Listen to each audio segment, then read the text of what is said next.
what happens at the beginning of the Abrahamic stories is basically God comes to Abraham and just says, go.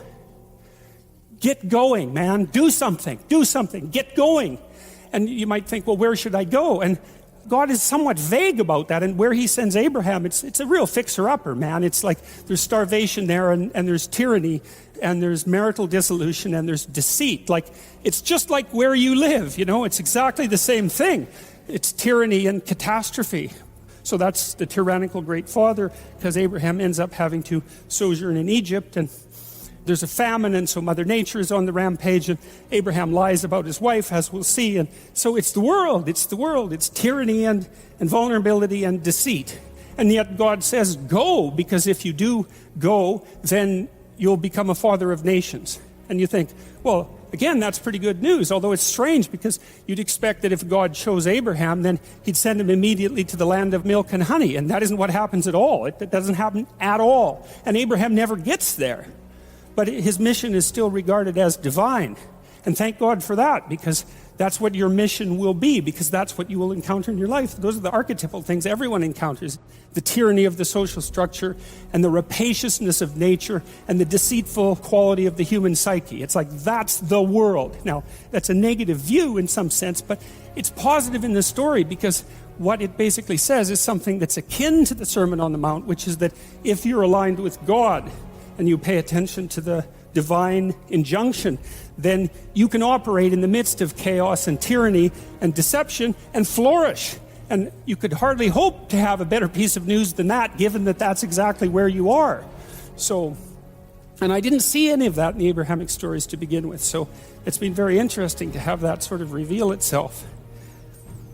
And one of the things that has just blown me away in the last year, because I've talked to lots of people live, but also lots of people online. But it's more obvious live, and it's obvious in this theater as well, is that I've gone around and spoken, and a large proportion of my audience has been young men, under 30, something like that. And I've spoken to them a lot about responsibility. And what's so odd about this is that of all the things that I've spoken about, because I can see the audience and I can feel how the audience is reacting, because I'm always paying attention to all of you insofar as I can manage that. So I get some sense of how what I'm saying is landing, which you have to do if you're going to speak effectively to people. And what happens is if I talk about responsibilities, everyone is silent, just like they are now. Silent and not moving, right? Focusing, attentive. Say,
Pick up your responsibility. Pick up the heaviest thing you can and carry it.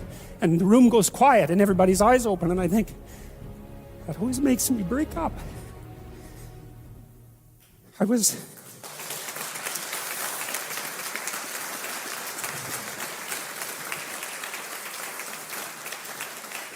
don't know why. I was speaking to an English journalist today who was going to write an article in Spectator magazine, and I was talking about this, and at the same point in the discussion, I had the same emotional reaction. I don't really understand it. I think there's something about it that's so crucial, because, you know, we've been fed this unending diet of rights and freedoms, and there's something about that that's so pathologically wrong, and people are starving for the antidote, and the antidote is truth and responsibility, right? And it isn't because that's what you should do in some I know better or someone knows better for you what you should do sense. It's that's the secret to a meaningful life, and without a meaningful life, then all you have is suffering and nihilism and despair and all of that, and self-contempt, and that's not good. And it's necessary to stand up and take responsibility, and they all know that and are starving for that message. And the message is more that that's also a good thing, to stand up and take responsibility, because you're cursed so much now from when you're young with this notion that your active engagement with the world is part of what is destroying and undermining the planet and adding to the tyranny of the social systems. It's like, how about not so much of that, hey? Because it's too soul-deadening. It's anti-human right to the core. And my sense instead is that, you know, if you were able to reveal the best of yourself to you in the world, that you would be an overwhelming force for good, and that whatever errors might be made along the way would wash out in the works. And that's the other thing that you see in the Abrahamic stories, because Abraham is not a perfect person by any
stretch of the imagination. He's a real person, and he makes mistakes, but it doesn't matter. The overarching narrative is maintain your covenant with God, and despite your inadequacies, then not only will you prevail, but your descendants will prevail. It's like, great, that's really good news, you know? So it's been really something to see that in the stories. So that's responsibility. It's not just that Abraham is kinder, gentler, more intrepid, ethical, or a better debater than his ancestor Noah. Rather, both the Noah and Abraham stories are pieces of a development of an increasingly stronger stance of humans relative to the deity. Before the story is over, humans will become a good deal stronger and bolder than Abraham. See, what happens as the story progresses is that Abraham and Sarah are eventually granted a son, but it's way late in the story, and they're very, very old by the time it happens. And of course, you're not going to be a father of nations without having a child. And so the writers are attempting to make the case that if you forthrightly pursue that which God directs you to pursue, let's say, that all things are possible. That's the idea in the narrative. And you might say that's naive, and it's not. You think it when you're naive, right? And then you dispense with that idea. And then when you stop being the sort of person who dispenses with ideas, then you come to another place. And that's the place where you think you have no idea what might be possible for you if you got things together and pursued what you should pursue. You don't know how much what's impossible to you right now would become possible under those conditions. It's an unknown phenomena. And like, I've watched people who've put themselves together across time, incrementally and continually, and they become capable of things that are not only jaw-droppingly amazing, but also sometimes metaphysically impossible to understand. And so we don't know the limits of human endeavor. We truly don't. And it's premature to put a cap.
on what it is that we are, what it is that we're capable of. And so you know, you're already something, and maybe you're not so bad in your current configuration. But you might wonder, if you did nothing for the next 30 years except put yourself together, just exactly what would you be able to do? And you might think, well, that's worth finding out. But of course, that's the adoption of responsibility. And one thing I've also learned over the years, because I've been curious about this battle between meaning and nihilism, you know, and I could see for a long while the rationale in nihilism and the power of the nihilistic argument. But it occurred to me across time that despite that, the power of the nihilistic argument is more powerful than naive optimism. It's not more powerful than the optimism that is not naive. Because the optimism that is not naive says it's self-evident that the world is a place of suffering and that there are things to be done about that. And it's self-evident that people are flawed and that there's things to be done about that. And then the non-naive optimist says the suffering could be reduced and the insufficiency could be overcome if people oriented themselves properly and did what they were capable of doing. And I do not believe that that's deniable. I think that human potential is virtually limitless, and that there's nothing perhaps that's beyond our grasp if we're careful as individuals and as a society. And so I think that there's no reason for nihilism, and there's no reason for hopelessness, and there's no reason to bow down before evil, because we're capable of so much more. And I think you know that first, because you're not happy with who you are, and you're ashamed and embarrassed about it, as you should be. And you know it because if you look out there, you see people who are capable of doing great things, and you know that we're not giving it our all. And still we're not doing so badly, you know? And so you might wonder if we devoted 90% of our effort to putting things right instead of 55% of our effort, or maybe even less than that. But if I lay down and I play dead and I stay dead, maybe you'll get sick of being the monster out of my head, under my bed. Think you're something out of my nightmares, standing right there. But if I lay down and I play dead and I stay dead, then will you get bored of killing me? Silhouettes of you are like a taunt. Never really know just what you want. With you I don't ever feel calm. I can feel the sweat inside my palms. Play with me like cats and a string. You don't understand the pain it brings. You don't ever wanna give me wings. You don't ever wanna set me free. You know I'm addicted to you, and it's twisted, you've been gifted with the evil voodoo. Got me coming back for more, even when I've been screwed. Dolls full of pins, pierce my heart straight through. I got issues in my head, I like you in my bed, but you keep me on red. Oh, everything is like a test, I better not text or I'll come off desperate. But if I lay down and I play dead and I stay dead, baby you'll get sick of being the monster out of my head, under my bed. Think you're something out of my nightmares, standing right there. But if I lay down and I play dead and I stay dead, then will you get bored of killing me? So if I play dead, will you regret everything that you did, that you said? I don't think you understand what you're doing, and my heart's black and blue from the bruising. I feel like when I'm with you I'm losing.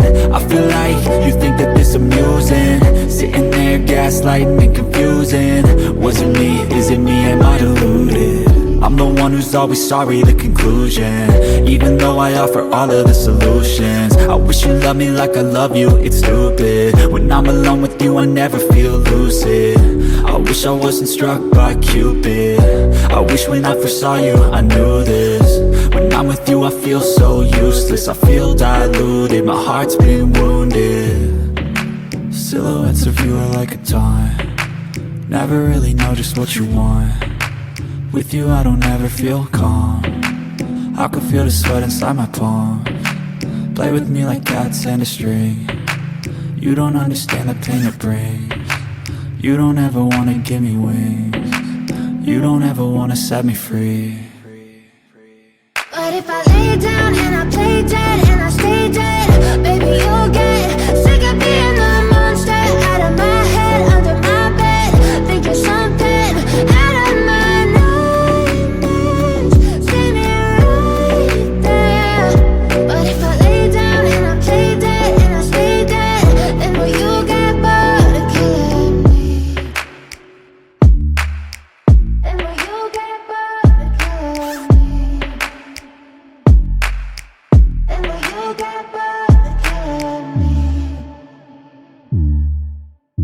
when you get bored of killing me. And when you get bored of killing me. You might wonder just how well could things be put together. And I think that you can figure that out by starting with your room, by the way.